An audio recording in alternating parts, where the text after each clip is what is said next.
Bueno, pues bienvenidos hermanos. Hoy estamos continuando el tema del pacto y compromiso.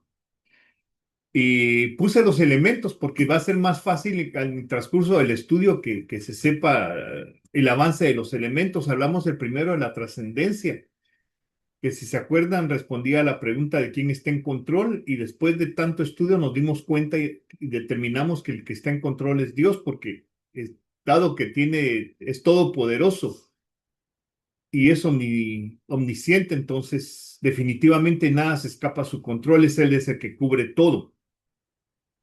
Hablamos de la jerarquía y también dijimos que el único cero que es realmente soberano es Dios. O sea, Dios es el único ser que no le rinde cuentas a nadie, pero todos le rendimos cuentas a Él y entonces Él para tener el control y pudiéramos decir el que se siga una cadenita para la cual pueda él tener o la gente pueda tener relación con él, pues hizo la jerarquía y delega autoridad y responsabilidad sobre cada persona. Comenzamos a ver la parte de las leyes que vamos a continuar hoy y hoy también vamos a comenzar a platicar acerca de las sanciones. Entonces comencemos diciendo hablando siempre ya de término de las leyes, dice, si se tomaran las leyes humanas como las reglas, debemos estar conscientes que toda perspectiva o filosofía humanista tiende a poner normas de ética situacional y dependiente de la interpretación caprichosa del momento o periodo histórico. Es decir, justifican con ciertas situaciones el hecho de no aceptar las leyes o simplemente reinterpretarlas. Y eso de hecho lo podemos ver en los países. Aquí en Canadá hay un montón de cosas que son lícitas que en Guatemala no lo son y viceversa. Algunas de las leyes que tenemos aquí, perdón, realmente no son justas, pero son legales. Y es básicamente por la ética situacional, porque hasta cierto punto, digo yo, el canadiense es muy amable y por eso deja pasar muchas cosas.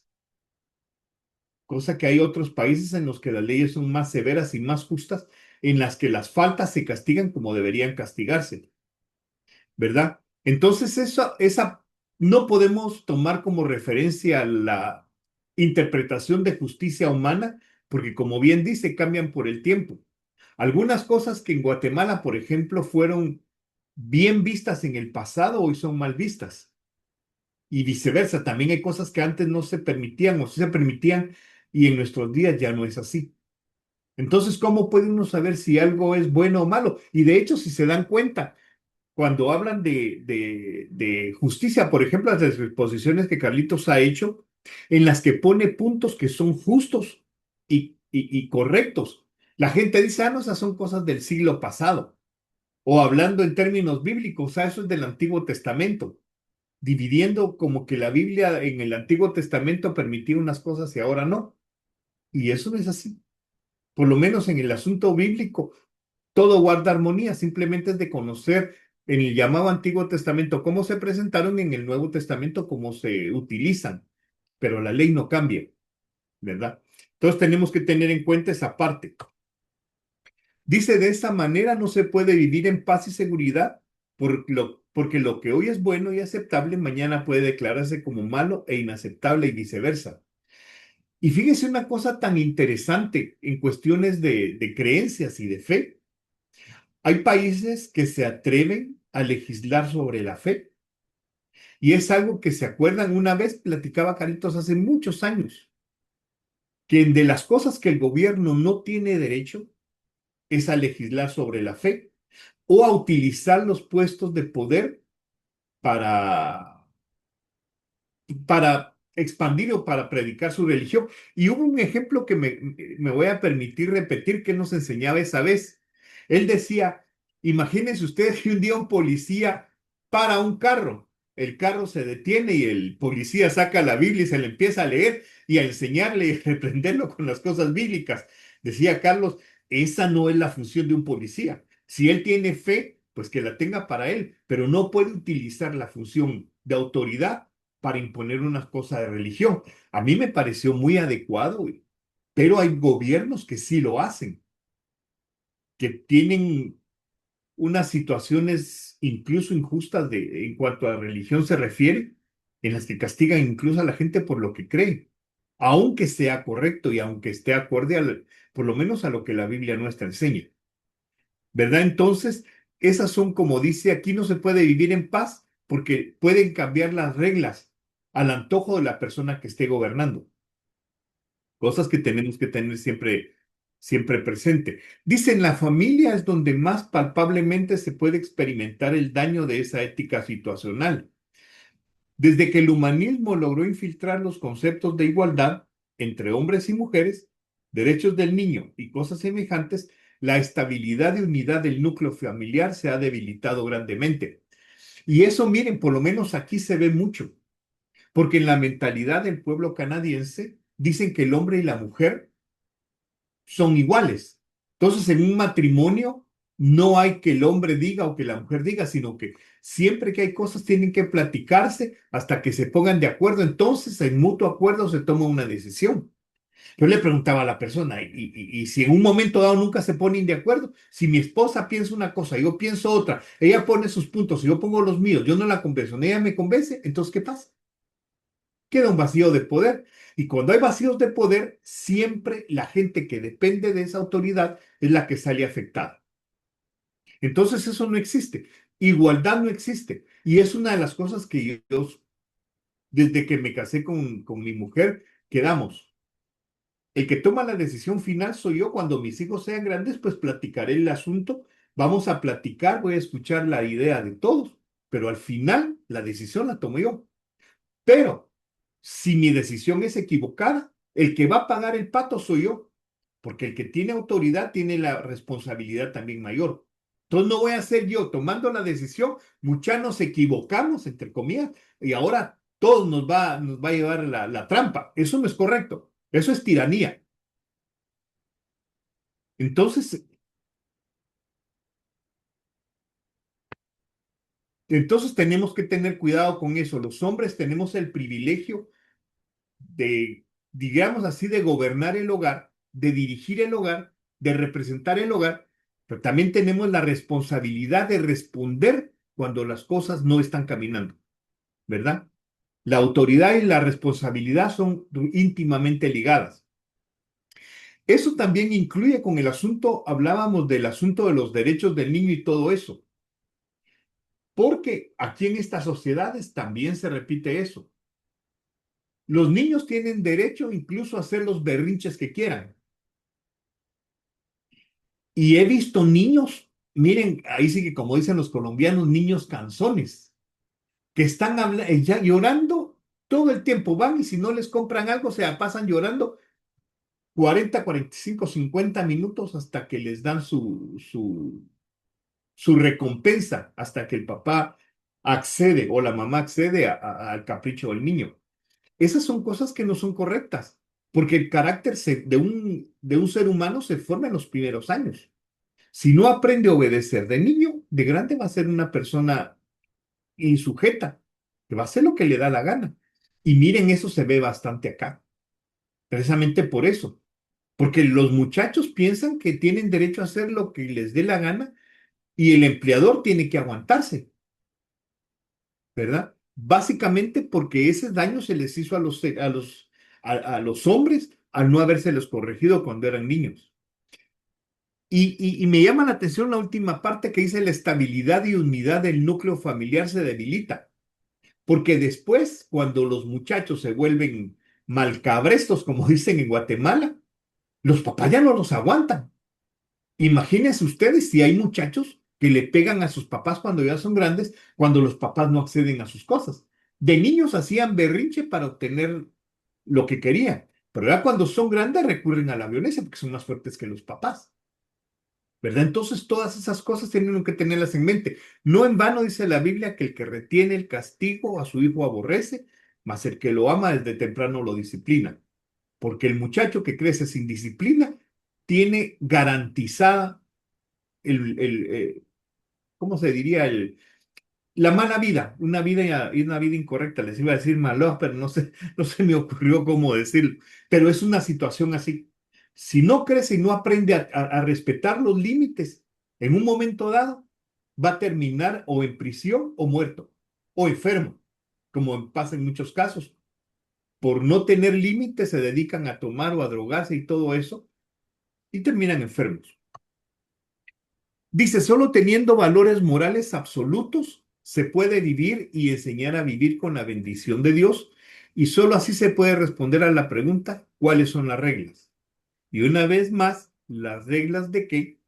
Las reglas de todo. De toda relación familiar, eclesiástica, comercial, legal, profesional, nacional, de educación, etcétera. Y vamos a ver ahorita el otro elemento del pacto. Pero miren, esa es otra cosa que es tan triste. La gente que piensa que las situaciones ético-morales solo competen a la iglesia y básicamente pesan a la gente que se dedica a asuntos religiosos como gente que debe ser moralmente correcta. Un pastor o un cura o lo que sea. Ellos deben ser modelos y casi santos. Pero en el asunto comercial se permiten kilos de 900 gramos. Se permiten un montón de cosas con tal de mejorar el beneficio, de truquear, de echarle un poquito de agua a la leche, cosas de ese tipo. ¿Por qué? Porque según ellos, eso no aplica. Todas esas cosas ético-morales que la Biblia enseña no aplican a ellos. En los asuntos legales, los jueces, yo encuentro tan difícil eso que un juez o un abogado se meta a defender a un criminal, a uno que sabe que es criminal y que lo que hace básicamente es tratar de encontrar los agujeritos en la ley para poder excusar a un criminal. Un abogado debería ser empático, debería pensar que esa persona que mató o violó o secuestró lo pudo haber hecho con sus hijos. A ver si fuera así de clemente, si fuera su familia la que le hubiera tocado. Pero él debería juzgar el derecho del otro como que fuera el derecho propio para que se conservara dentro de la ético moral. Lo profesional igual. Un profesional sabe que se le paga por un trabajo y debería hacerlo con responsabilidad y bien hecho. Pero asume que eso no aplica a ellos. En el nivel nacional, la misma cosa. Ser buenos ciudadanos. Carlitos ponía un punto también hace muchísimos años que él mencionaba acerca del ornato. Y él decía que él acostumbraba que cuando iba en la calle y se comía un dulcito o algo así, el papel se lo guardaba en la bolsa. ¿Por qué? Porque él dice que no, y yo estoy totalmente de acuerdo, que había que guardarlo en la bolsa hasta encontrar un lugar en donde se podía tirar. Y me llamó la atención eso y por eso lo repito, porque él decía, le dice, pues lo pueden decir, no, vos tan exagerado que sos, mira todos los papeles que hay ahí tirados y vos preocupándote por uno. Sí, decía él, pero de todos esos papeles ninguno es mío. Y eso, miren, se me quedó a mí bien grabado. Porque digo, si yo voy a decir una cosa, debo asegurarme que yo no participo en todo ese tipo de cosas. Si las cosas están sucias, por lo menos mi responsabilidad no es. Yo he hecho las cosas como debería hacerse. ¿Verdad? Entonces, aparte es muy interesante. Y en el asunto de la educación, el saber los límites y dedicarse a enseñar las cosas correctamente. Incluso en las cosas ético-morales que se aprenden en la escuela antes, en mi tiempo. Yo ahora puedo decir mi tiempo también porque ya hace muchas lunas que estudié, pero a uno le enseñaban a ser moral. Le enseñaban a ir a la escuela hasta con las uñas limpias, con las manos limpias, los zapatos lustrados. Y si uno no lo hacía, pues había castigo. Pero ahora hasta con el pelo largo llegan y a veces con el pelo parado, ¿y qué importa? Y son cosas que deberían enseñarse para formar el carácter de las personas, ¿verdad? Ahora entonces, conociendo todas esas cosas que competen a las reglas, entremos al siguiente punto, que son las sanciones. Dice, si continuamos con la idea de normas de moral absolutas, Dios declara que hay consecuencias directas para actos específicos. La obediencia es recompensada con bendición y la desobediencia es castigada con maldición. Miren, de eso la Biblia tiene un montón. Por eso es que digo yo el que divide el Nuevo y Antiguo Testamento asumiendo que el Antiguo Testamento es ley y el Nuevo Testamento es nada de ley, están equivocados porque la maldición sigue ahí. El libro dice, incluso en los montes dice, párate y dile, estas son las bendiciones y estas son las maldiciones si haces esto o si haces el otro. Y si eso no fuera cierto, entonces yo me preguntaría, ¿por qué las maldiciones siguen en la gente? ¿Por qué la maldición se sigue recibiendo si eso se supone que ya no existe? Dios sigue estando en control, sigue pesando a la humanidad con la misma forma que lo hacía antes, midiendo exactamente con la misma plomada. Entonces, Dios no cambia y por supuesto su ley no cambia y por tanto las sanciones tampoco cambian. Haces el bien, recibes bendición, haces el mal, recibes maldición. Y el problema en esas cosas, y quizá me gustaría agregar esa parte, es que como la maldición no se ve inmediatamente o la bendición no se ve inmediatamente, la gente piensa, bueno, entonces si no se ven es porque son puros cuentos. Pero la bendición se termina recibiendo y la maldición se termina recibiendo. Y tristemente cuando la maldición llega, muchas veces ya no tiene remedio, porque Dios ha avisado muchas veces y muchas veces la gente cierra los ojos y los oídos para hacerse el desentendido. Pero tenemos que tener en cuenta esa parte de las sanciones. Dice, si se aplicaran los conceptos de filosofía humanista y de ética situacional, no podría haber sanciones directas para asuntos específicos, pues los actos que bajo ciertas circunstancias y en cierto tiempo son vistos de una perspectiva, al cambiar esos elementos también cambia la apreciación y juicio de esos actos, produciendo gran inseguridad en la aplicación de la justicia. Y miren una de las cosas que a mí más me molesta, no sé si a ustedes también. Cada vez que hay un crimen, lo primero que un abogado dice, no, es que está mentalmente perturbado. Y digo yo, ¿será que un ser humano que mató a otro con cordura o con perturbación mental tuvo diferente efecto? No. Si es un adulto el que mató a otra persona o fue un adolescente, cambia algo. O como decía un comentario tonto que leí una vez en la prensa, que el gobierno decía, no, no, debemos estar tranquilos porque tal persona no fue asesinada por el crimen organizado, sino que fue un asunto de criminales. Dije yo en el comentario, eso va a hacer feliz a la familia, de que su familiar no fue muerto por el crimen organizado. A mí me pareció totalmente ridículo el comentario. Muerto, muerto, asesinato, asesinato. Debe aplicarse exactamente la misma pena. Y miren, por eso la Biblia es tan hermosa. Cuando hablan de justicia, incluso un animal, el animal no piensa, pero un animal que mata a una persona muere, punto. Lo mismo se puede aplicar a un ser humano. Mató sin querer, queriendo, como dice el chavo. Muere igual.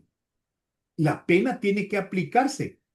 Porque por eso es que entonces los abogados dicen, el primer punto no, lo que pasa es que o tiene perturbaciones o ese día tuvo mal o cualquier excusa. El asunto es minimizar el efecto del daño. Pero como dice la ley es ciega, sorda. No tiene que ver quién es el agresor ni oír sus excusas. Se castiga el hecho. Mató, muere. Secuestró, muere. Violó, muere. Punto. ¿Verdad?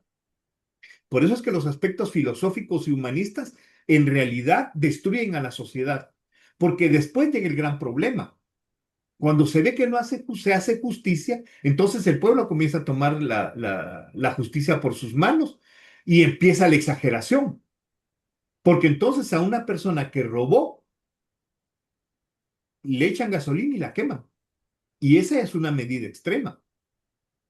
¿Pero por qué? Porque no se le juzgó, porque como la ley no está haciendo su trabajo, entonces en su frustración la gente toma la justicia por sus manos. Y claro, cuando son 100, 200 personas que tienen a un ladrón ahí, pueden hacer lo que quieran y actuar con injusticia. Entonces, las situaciones humanistas y filosóficas no tienen cabida en los aspectos de ley y por supuesto tampoco en las sanciones, porque van a ser mayor el castigo o menor a lo que realmente debe ser aplicado. Dice, debido a que la ley de Dios no cambia, los juicios y sanciones son seguros. Se puede comparar con el principio de sembrar y cosechar. Sin importar cómo cambien los conceptos e ideas, cuando se siembran naranjas, se cosechan naranjas. Esa es una situación que así debería ser. Una vez que se establecen leyes justas, no al antojo de un gobernante, y las leyes son justas y se juzga, una vez que se encuentre culpable a la persona, se debe aplicar una sanción de acuerdo al hecho. Y miren, en la parte en la que Dios habla acerca de la justicia en la Biblia, es bien interesante como Dios dice, y vas a juzgar realmente, ¿cómo se diría? Que vas a ser realmente, um, bueno, vas a juzgar y te vas a ocupar de de buscar todos los hechos y buscar la verdad, pero bien hecho. ¿Por qué? Porque si se va a aplicar una sanción, el juez tiene que estar seguro de que todas las instancias se cumplieron a cabalidad. Y es lo que Dios dice. Los jueces tienen que juzgar y hacerlo bien, bien, bien. Porque no se puede esperar a hacer un hecho y recibir otro a cambio. Dice, la realidad de causa y efecto no se puede evadir ni ignorar. De ahí que padres bien intencionados que se dejan influenciar por los conceptos humanistas de educación, aunque no deseen ningún mal para sus hijos y aunque aparentemente las cosas estén funcionando bien, tarde o temprano van a cosechar las consecuencias de los valores relativos y ética circunstancial, que redundará en dolor y vergüenza tanto para los padres como para los hijos. Y de eso creo que todos conocemos bastante. Todos conocemos bastante. Hemos visto padres que son muy amigos de sus hijos y que les permiten, como somos bien amigos, pues yo les confío, yo los dejo hacer y toda la cosa. Y los hijos, bien listos, saben cómo en buen chapín le saben dorar la píldora a los papás y todos felices y dichosos. Pero ya cuando llegan a un cierto nivel en que ya su cuerpo les empieza a pedir otras cosas, ahí sacan las uñas. Y ahí se dan cuenta que su hijo no era el angelito que pensaban, que su hija no era el angelito que pensaban. Pero muchas veces ya es demasiado tarde para tratar de enderezar el barco. Y fíjense que, por ejemplo, eso se me ocurre el asunto con el hijo contumaz y rebelde. Cuando los papás hablan y llevan ante el juez a un hijo que es contumaz y rebelde ante un juez y le dicen, este cuate lo hemos, ya es grande y no quiere trabajar, no quiere hacer, es borracho y es todo esto, dice que lo mata. Pero me pongo a pensar, para que un hijo llegue a ser así, ¿será que de la noche a la mañana se convirtió? ¿O los papás no hicieron un buen trabajo? Porque es triste que ya grande se le tenga que castigar con la muerte cuando de jovencito o de niño, con disciplina y amonestaciones, se hubiera recuperado. Pero esas son cosas que uno no sabe, pero por lo menos los padres debemos ocuparnos en hacer bien nuestra parte. Si el hijo no entendió, pues ahí será su problema. Pero sí tenemos que aprender lo que es justo para, como padres, para hacer para nuestros hijos. Dice, el elemento de sanciones en el proceso de desarrollo del pacto es el que evidencia cuán fiel se está haciendo a los elementos anteriores. En el momento en que respondemos a la pregunta, ¿qué pasa si obedezco o desobedezco? Nos estamos enfocando en los resultados visibles de la actitud interna que hemos tomado y valorado en cuanto a la soberanía de Dios, su cadena de autoridad, así como a su ley. Y es que miren, eso descansa también en el asunto de las apariencias. Yo aparentemente soy obediente, aparentemente hago lo que me piden, pero puede que yo sea muy buen manipulador y engañe incluso a mis papás, pero la cosecha la voy a tener, me guste o no me guste. Y es una de las cosas que yo platicaba con mis hijos desde niños. Porque lastimosamente, en mi caso, fui muy bueno para eso y entonces mm, era rebelde, pero rebelde pasivo, ¿verdad? Entonces atesoré un montón de cosas para mí y al final de cuentas las terminé cosechando. Entonces les decía a mis hijos, no vale la pena. Si algo no funciona, es mejor que uno lo hable con sus papás, a tratar de enderezar las cosas, porque pueden ser buenos para mentir, pero la cosecha les va a llegar. En mi caso yo los voy a estorbar, pero si no me doy cuenta, ¿qué puedo hacer? ¿Verdad? Y son buenas cosas que los que tienen hijos pequeños se aseguren de enseñar esas cosas. Buscar la integridad y que lo que realmente se atesora en el corazón sea lo bueno, porque la respuesta de la sanción va a llegar tarde o temprano, nos guste o no nos guste. Así que básicamente, hermanos, eso es lo que tocaba para la lección de hoy. La semana próxima se va a continuar con ese tema. Así que si hay comentarios o preguntas, pues los escucho o los escuchamos.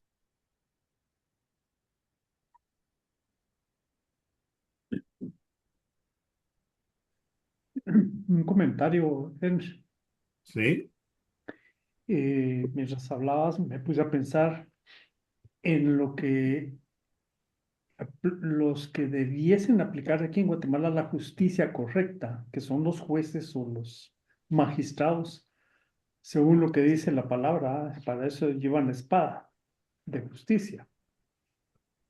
Me ponía a pensar yo en lo ingrato que son, porque son corruptos, porque les pagan, obviamente ya empieza la corrupción, en mantener a una persona en prisión preventiva, tan solo por causarle daño y la mantienen mucho más allá del tiempo permitido aún por la ley, convirtiéndose en una prisión por años, no en una prisión preventiva mientras se esclarece el caso o ellos lo justifican que puede huirse del país, ¿verdad? O puede borrar evidencias.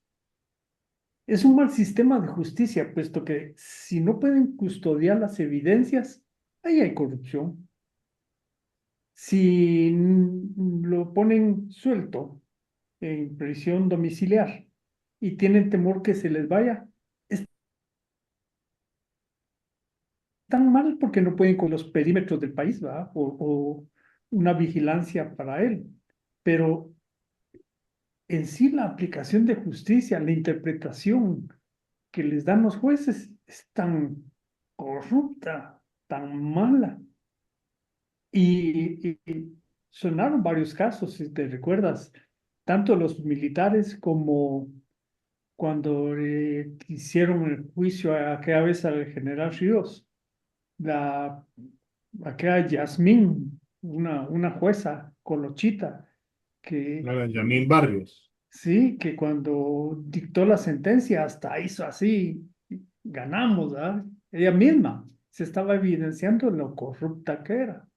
¿Dónde están? No, Huyendo. bien, huyendo.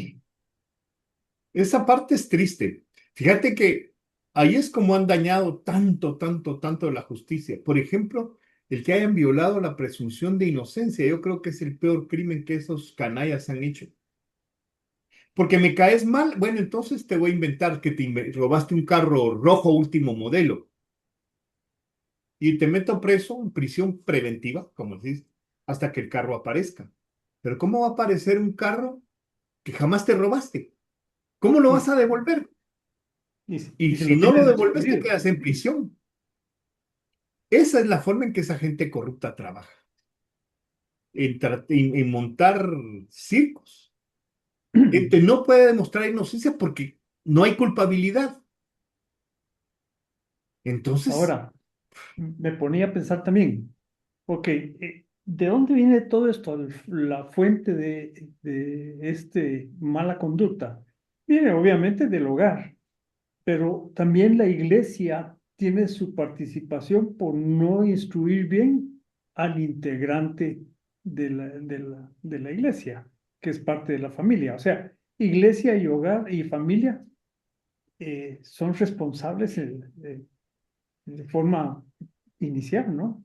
Los padres por no corregir a los hijos y los padres por no aprender la forma de corregir, como lo instruye la iglesia. Y los que enseñan en la iglesia, con excepción de la nuestra, Ujú. eh, no enseñan, no interpretan primero la Biblia como debe ser, no la aplican como debe ser, y más bien encuentran fuente de ganancia para entretener a la gente y echarse el diezmo encima, ¿no? Esa Y es todo eso una, lo vuelven a corromper, ¿va? Porque ahora la gente no cree ni a las iglesias por el diezmo, qué sé yo. esa es una de las cosas que estoy tratando de poner en el estudio que estoy dando en TikTok y todo. Que una de las cosas es el hecho de que no se toma aquello de que el testigo falso se le castiga con la pena que se le estaba tratando de dar a la persona acusada. Y yo he dicho que a los jueces y a los abogados, que conociendo que su cliente es culpable, traten de defenderlo, se les debe de quitar la licencia y se les debe meter una multa, ¿verdad? Y ya no dejarlos ejercer la función. Porque los abogados no están para defender, como dice, nuestra tarea, defender. No, su tarea no es defender, su tarea es hacer justicia. Si el ojo por ojo y diente por diente, como ya hemos entendido, no es venganza, sino que es el límite. ¿Verdad? Si solo un ojo le sacaron, no vaya a sacarle los dos. Si un diente le botaron, no le vaya a botar todos. ¿verdad? Eso es lo que es el ojo por ojo y diente por diente. Y es lo único que puede hacer un abogado por un cliente culpable.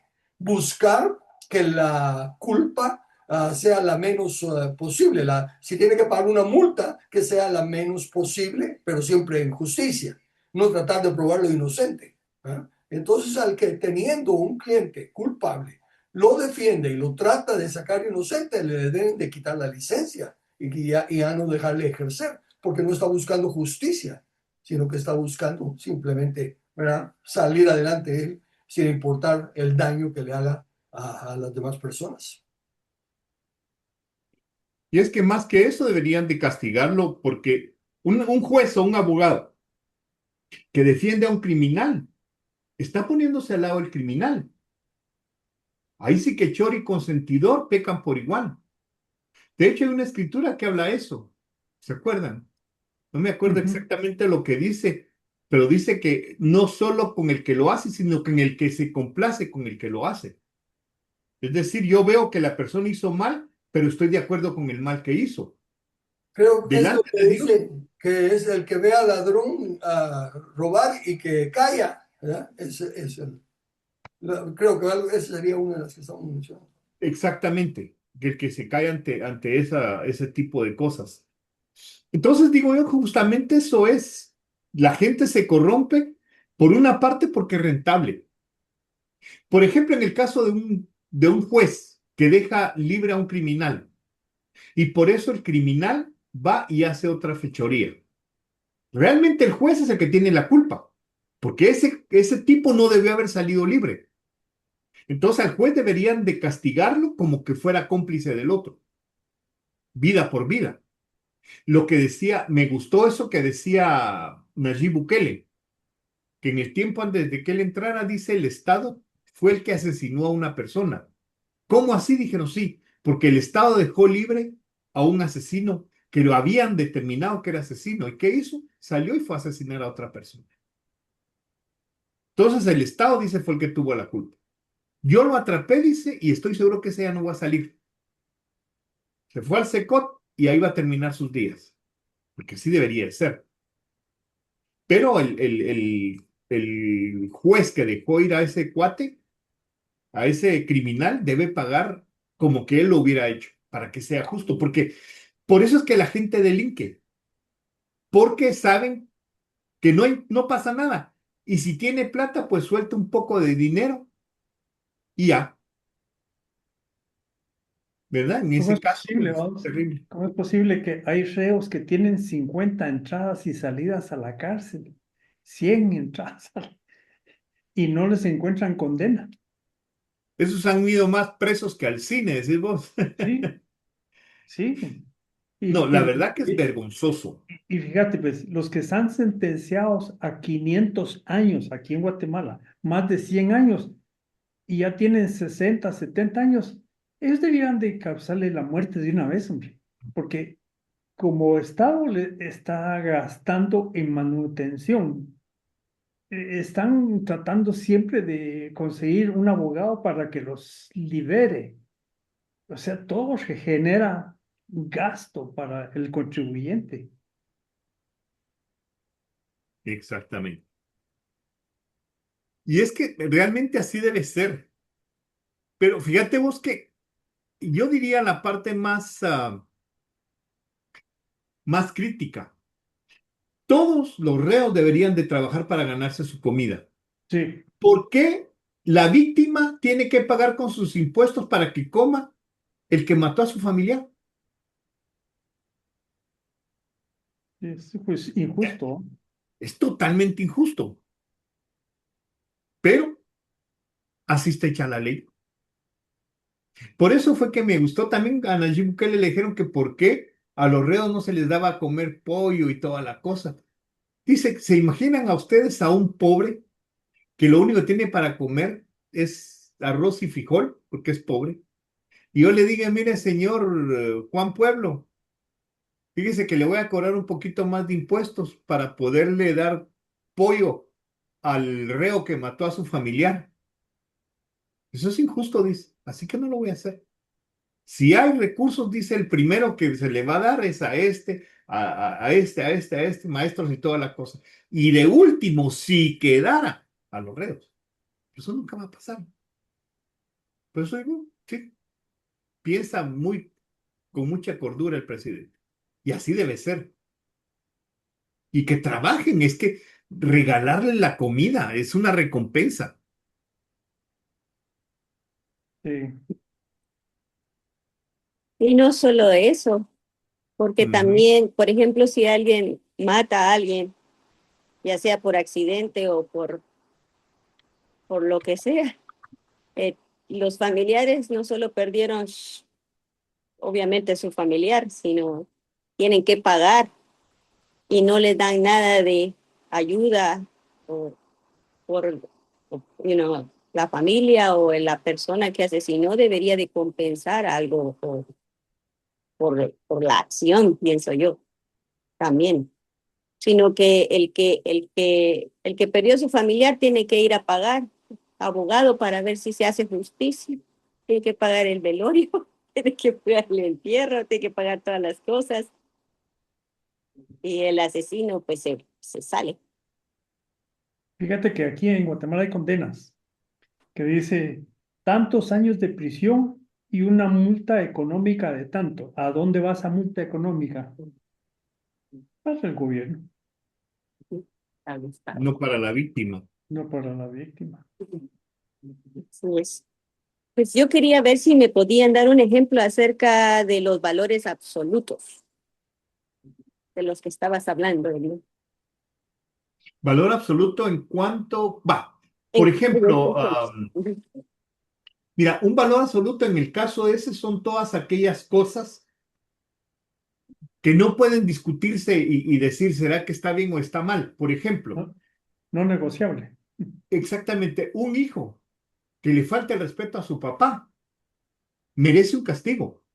O sea, no es de negociar, es que lo que pasa es que el papá dijo o que no sé. No, no, no. El papá tiene que ser respetado, la mamá tiene que ser respetada. El hecho de respetar, por ejemplo, a los hijos. Imagínate que hay papás que se meten con sus hijas, por ejemplo. Mira, no hay excusa alguna para que esa persona sea castigada con todo el rigor. El asunto de robar, sabemos robar no es correcto. Ese es un valor absoluto. Todas esas cosas que son realmente demostrables que son incorrectas. Por eso, eso es justamente lo que la Biblia enseña. En valores relativos, por ejemplo, que aquí un hombre se vista de mujer, está bien visto. No le pueden decir nada. y en otro país puede ser castigado. A pesar de que son incorrectos, pero según las leyes humanistas, pues es relativo. O sea, no importa si se hace o no se hace. Pero en el asunto de la falta de respeto a los padres, por ejemplo, acá, sí cuenta, ¿verdad? Básicamente, eso, como yo lo veo, los valores absolutos, los que están marcados y son no negociables. No sé si Sí, alguien tiene algo más o eso responde bien a tu pregunta, Claudita. sí, muy bien. También hablabas acerca que aunque la bendición o la maldición, hablando en el sentido de las sanciones, decías que no, la consecuencia no es instantánea y a veces por eso no pensamos que no va a haber consecuencias, decías, pero esto podría ser también algo, una consecuencia que podría ser generacional. Fíjate tú que no, porque mira, ¿te acordás en la Biblia, por ejemplo, Dios decía antes, decían que los padres comieron las uvas agrias y la dentera la sufrieron los hijos? Y dice, no, no, no, de ahora en adelante eso ya no lo van a decir, sino que cada quien va a morir por su propio pecado. Yo no puedo hacer algo y mi hijo lo va a cosechar automáticamente. De hecho, sí, un ejemplo que a mí me llama la atención es en el ejemplo de este, cómo es el sacerdote Isaí, no, no sé si Isaí es el papá de David, pero él tenía a sus hijos que eran sacerdotes de la sinagoga y él sabía que sus hijos estaban haciendo mal, pero como las cosas pintaban bien, pues, ¿qué Elí. le importa? Elí, exactamente Elí, viendo que las cosas estaban bien, y- pero después que le llamó la atención a sus hijos, les dijo, a mí me llama la atención la forma en que lo plantea. Dice, si un hombre peca contra otro hombre, tienen un abogado que lo defienda. Pero el que peca contra Dios, ¿quién lo va a defender? Pero dice después, pero Dios endureció el corazón de los jóvenes porque había decidido hacerlos morir. O sea, había sido tanta la maldad que ya no había vuelta de hoja para ellos. ¿Culpa de quién? De Elí, por aguado. Porque si Elí se hubiera encargado de mantenerlos en orden y cuando las cosas se empezaron a ver, imagínate meterse con mujeres en el mismo templo. O sea, qué cosa tan asquerosa. Y él lo sabía. Y en lugar de hacer algo, pues se hizo el loco. Y le Tolerancia. terminó a él, porque dice, y a ti te voy a castigar eternamente, le dijo Dios a Eli. Entonces, tiene uno que tener cuidado. ¿Y qué pasa, por ejemplo, en el caso de David, que murió su hijo? ¿Sí? ¿Fue consecuencia para David o consecuencia para el hijo? No fue consecuencia para David. Porque de hecho, cuando Dios le dio la Pues, sentencia, miren, esas son cosas tan terribles. Porque si Dios le dice, como mataste a espada a Urías, por la mano, la espada de los filisteos, la espada no se va a apartar de tu casa. Y lo que tú hiciste en privado, te lo van a hacer en público. Terrible. Y miran, el asunto no pasó del día de hoy a mañana, sino que mira que lo primero que pasó fue que dos de sus hijos, el hijo, un hijo de él, violó a una de sus hijas, a una de sus hermanastras. Y así fue como comenzó todo.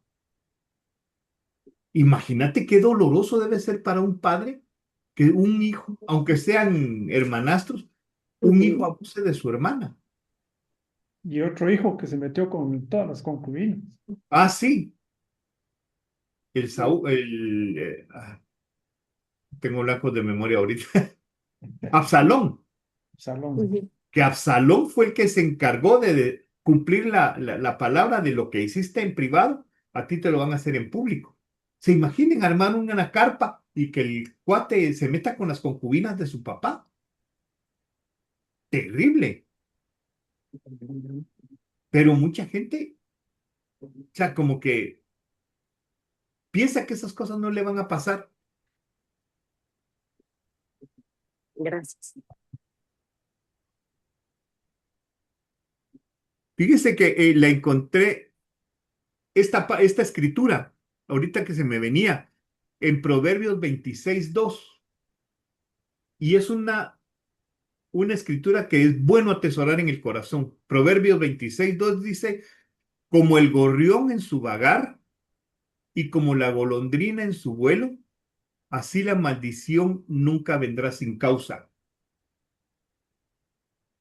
Fíjate, yo no sé, yo creo que es la golondrina. La golondrina dice que tiene la capacidad de que en un tiempo viaja cientos de kilómetros hacia un lugar específico. Un lugar específico, yo no sé si es cuál es la característica de ese lugar, pero es como su hogar. Y aunque viaje cientos de kilómetros, en el momento llega y vuelve a regresar en su lugar. Por eso Proverbios lo menciona así, como el gorrión en su vagar y como la golondrina en su vuelo, porque la golondrina ya tiene determinado el destino, aunque esté muy, muy alejado. Así dice la maldición nunca vendrá sin causa. No importa hasta dónde uno se mueva, lo que uno hizo le va a llegar y como dice la Biblia, el pecado lo va a alcanzar. Por eso es tan importante tener en cuenta el tema de la sanción. No importa qué tanto me vaya o me transforme o me haga lo que haga, la cosa va a llegar. Lo mejor es que la bendición llegue, que yo sea diligente en el bien hacer para que la bendición me alcance también. Charlie quiere hablar, ¿no? ¿Bien? Charlie, no. No, no. No sé si hay alguna otra pregunta, hermanos.